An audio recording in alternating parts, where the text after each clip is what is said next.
pusa ay may pambihirang kakayahan na malaman kung may paparating na bagyo. Nagpapakita sila ng mga kakaibang ugali sa ganitong dahilan. Mapapansin natin na ang ilan sa mga pusa ay naka-curled up na kapag nagsimula ng dumilim ang langit dahil sa nalalapit na bagyo. Sa mahabang panahon, ang mga pagbabago sa pag-uugali at kilos ng mga pusa ay patuloy na pinag-aaralan at inoobserbahan. Kung matatandaan nyo nga, nabanggit ko na sa mga naunang videos na isang tradisyon na sa mga mandaragat na magsama ng isang pusa sa kanilang barko kapag sila ay naglalakbay.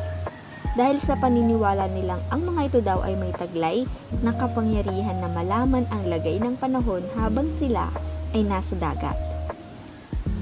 Ang pinakaposibleng dahilan sa kakayahang ito ng mga pusa ay dahil sa kanilang nakakabighaning mga senses. Sa pamamagitan nito, kaya nilang ma-detect ang mga pagbabagong nangyayari sa atmosphere bago dumating ang bagyo.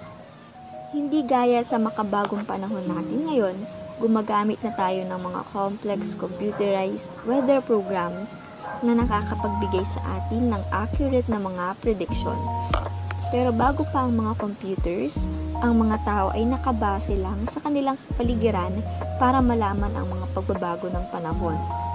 May isang libro nga na naisulat tungkol sa mga weather predictions base sa mga hayop, partikular na ang galing sa mga pusa. Narito naman ang ilan sa mga kilalang paniniwalang nakakabit sa mga pusa at sa panahon or weather. Kapag daw bumahing ang isang pusa, paparating na raw ang ulan. Masamang panahon naman ang paparating kapag naghihilik ang isang pusang natutulog. Kapag daw ang isang malambing na pusa ay nagsimulang mangagat, ang ibig sabihin daw nito ay may masamang bagyong paparating. Bagamat wala pang matibay na ebidensya na kaya nga talagang makapag-predict ng lagay ng panahon ng mga pusa, tandaan na lang natin na ang mga hayop ay may matatalas na senses at ginagamit nila ang mga senses na ito para sa kanilang survival. Gaya halimbawa ng mga alaga nating hayop, nalilipat o pupunta sa mas ligtas na lugar kapag naramdaman nilang may paparating na bagyo o masamang panahon.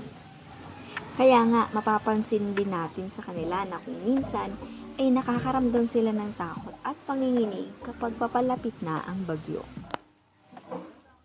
Narito ang mga dapat nating gawin upang mapanatili natin silang ligtas at kalmado bago at habang bumabagyo. Una ay siguraduhin natin na mayroon silang sapat na taguan o hiding places. Pakiramdam kasi nila ay mas ligtas sila kapag nakatago sila at nasa itaas. Pangalawa, ipakita rin natin na kalmado tayong mga tagapag-alaga nila. Sa pamamagitan kasi nito, mapipick up nila ang pagiging kalmado natin. Pangatlo, kapag ang ating pusa ay nagpapakita ng stress habang may bagyo, mainam po na tawagan na natin agad ang ating vet. Makapagbibigay kasi sila ng prescription at advices para matulungan ang ating mga cats. Panghuli, maaari ding mas makaramdam ng safety ang ating mga pusa kapag mas malapit sila sa atin. So, ayun lang po muna para sa video na ito. Sana'y nakatulong ito para sa inyo at sa inyong mga alagang pusa.